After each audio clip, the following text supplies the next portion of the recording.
Welcome to Who Won the Week, your weekly dose of sports and advertising. I'm Mike Shields of Next to Media. And I'm Matt Ulrich, media analyst at EDO, the TV Outcomes Company. So, Matt, we're in episode 2, but we should probably still bring viewers up to speed. This is the show, the intersection of sports nerditude and media nerditude. So we're talking football, we're talking ratings, we're talking ads, interactivity, that kind of thing, right? Yeah, it's really the impact of live sports on media and advertising. And we're going to throw in a few fun stories for the audience. I know we have a good theme today that we want to hit on as well. We do have a great theme, but I do want to. I'd be remiss if we didn't at least talk about the horror that was the Jets-Giants game. I'm hoping most of our viewers didn't watch it. They did something else with their Sunday. I'm always, football is a dangerous game. I didn't actually know you could get a concussion from watching the game, but that's how it felt. It was god awful, yet incredibly compelling on some level. Yeah, I was at a tailgate with mostly Jets fans, so that gave me my concussion as a Giants fans. I know we were both of us are Giants fans. It felt like a college football game, like one of those running only, like Georgia Tech kind of offenses where you had double as many runs as passes, and it was just a funky game. It was almost like Army Navy, but out of like the 20s or something like that. It was like the one guy literally was the Giants quarterback literally was not throwing the ball in the second half. It was truly bizarre. Yet I was riveted, and it was awful, and our season is screwed. And I don't know what to think about this, but we should probably not spend too much time on it. There's been a lot of other really good games. Surprisingly, I don't know what happened in San Francisco. We thought they were unstoppable a few weeks ago. They've come back to earth. Detroit's righted the ship last night, and then the Thursday night game was actually better than I think most of us might have thought. Bills Bucks, which I thought was going to be an easy one for the Bills, and it was down to the last minute. Yeah, that was a good one. I mean, I think the Bengals was interesting. I mean, they really operated a much different offense than they had the last several weeks. They were snapping it from under center rather than shotgun. Yeah. They were playing against the Niners' weaker, if you want to call a part of their defense weaker. They were playing against the Niners' weaker run defense. So the Bengals figured it out strategically against the Niners, and that felt like the matchup of the week. Yeah, they feel like they might be about to go on a big roll here, I feels like. Let's shift gears a little bit. Let's talk about Amazon. We talked about the game, which I think was pretty good. They've had a pretty good slate compared to last year, where I think they really started strong, and then the game quality went down. Let's talk about what's going on with the ratings, and then I think we should probably talk about the advertising and the business.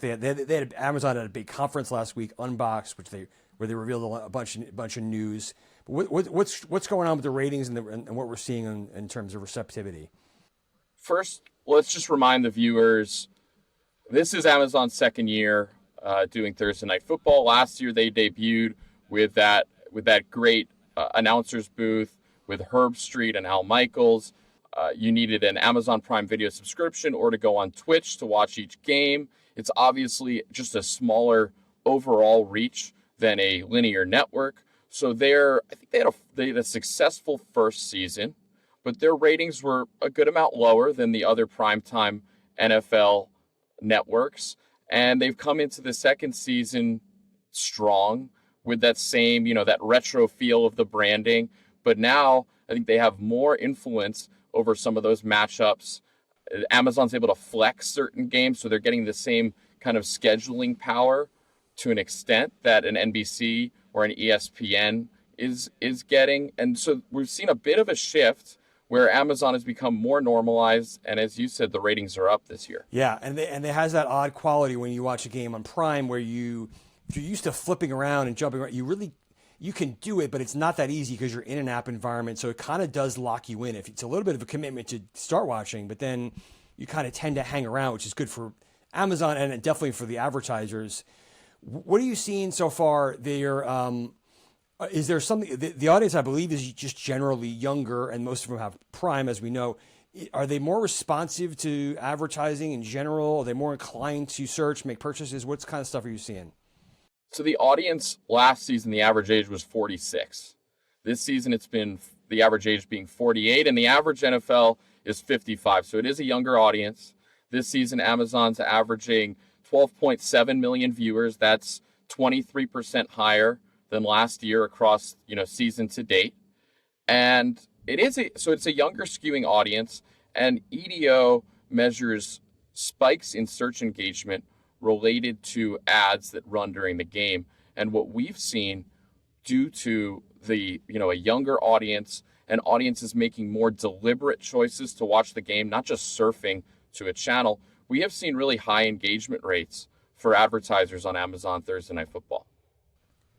And do you, again, it's very hard to generalize. Do you think that's because the audience is just a little bit different, or are advertisers doing something specific for Amazon that is like generating more of a response? It mostly seems like the same kind of ads. I know they're going to experiment with things coming up or doing some activity, but it feels like traditional advertising, no?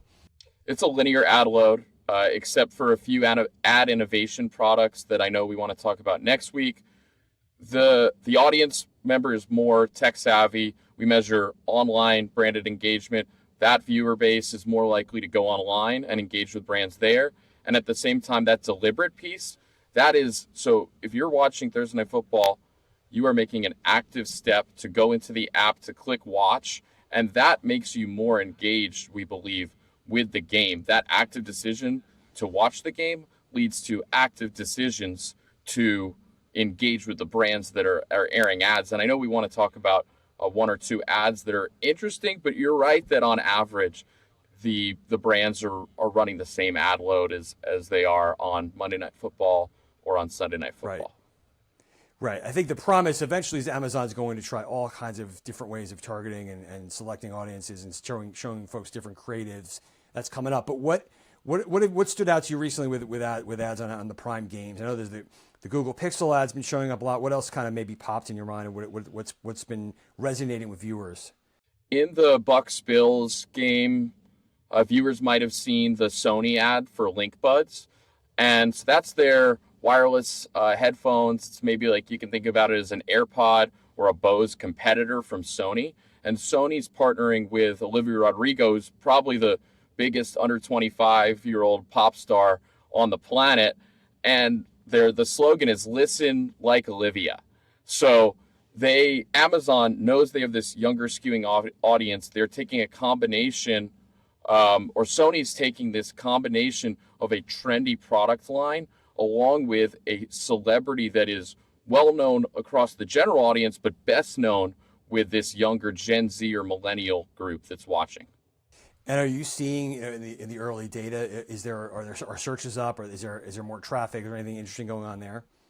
It's tough to say because the Sony really debuted these two. They ran the same ad twice. They ran it in the beginning of the Bucs-Bills game last Thursday, and then they ran it, I believe, in the second half. And I think the jury's still out on what the engagement rate and engagement volume even looks like on these Link Buds Olivia Rodrigo ads. But it just, for me, just off the initial view, it just speaks to the strategic differences that some advertisers are taking with Amazon Thursday Night Football. And what I think is that more advertisers will start catering to the viewer base with specific creatives, that appeal to that group. Yeah, I would assume last year that was most of like, let's see if this thing works. Let's just treat it like football. Right. Not do anything special. It's hard to justify. But now you've got some proof points. There's an audience here. It's a little different. Let's experiment. And I bet you'll see a lot more of like made for Amazon Prime creative. Speaking of, in a few weeks we're going to have the first ever Black Friday game on Amazon Prime, and it's going to be free, which is going to be pretty interesting to see.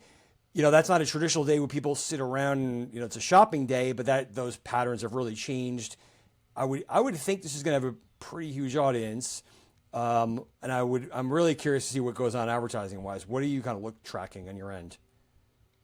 The branding's interesting, right? Black Friday football. So they're trying to make it this annual branded event that rolls off the tongue, where your average NFL fan, they want them to say, "Oh, are you watching Black Friday football?" It's going to be an occasion. That's what they want it to be, this event. And I mean, Amazon has done a really good job at promoting their own products as well as selling ads to other advertisers. So they have like a Prime, Visa credit card. I'm sure they're going to be advertising for their own products. And I'm interested to see the balance of ads. Are they going to advertise more Amazon Prime and promos during that game than sell ads to other advertisers? Or are they going to take advantage of the big audience and the expensive ad unit price for that, CPM times audience size, and sell more ads externally? And I don't know the answer to that question at all, but that's the one that keeps me thinking. That's a great question, because I actually do remember the first Thursday night game. It was a lot of Amazon advertising. Yeah. They were using it as an occasion. That's an ad sales thing. Yeah. Yeah. So do you this year, do you maximize the monetization outside of Amazon, or do you use it as like a coming out party and just push all your shows and your products and your, Cyber Monday and all that stuff? That's going to be really interesting to see. And I think they have the option this year. Week 1 of last year, they were still trying to sell, the advertising community, the whole buy side of Let's the prove industry. We can do this, right? Right. And now I think the demand is there. Yeah. And now the demand probably exceeds the supply to a certain extent. And now with that in mind, how will they act with this Black Friday football? And I think the Jets, Jets Dolphins as the matchup. It's two big markets. Obviously, they were billing this as Aaron Rodgers versus the Dolphins, and they won't have that unless his recovery, which seems to be going miraculously well. Yeah, if we have a Thanksgiving miracle, maybe. But. The Black Friday miracle they would love that. But I think two big markets, big audience, interesting to see their strategy. Yeah. Matt, I think we're almost out of time here. Where can folks find out more? EDO.com for industry hot takes, for more information on the NFL. We have a holiday TV outcomes report that we just released that everyone should go check out. Thanks, Matt. Thank you, Mike. See everybody next week. See ya.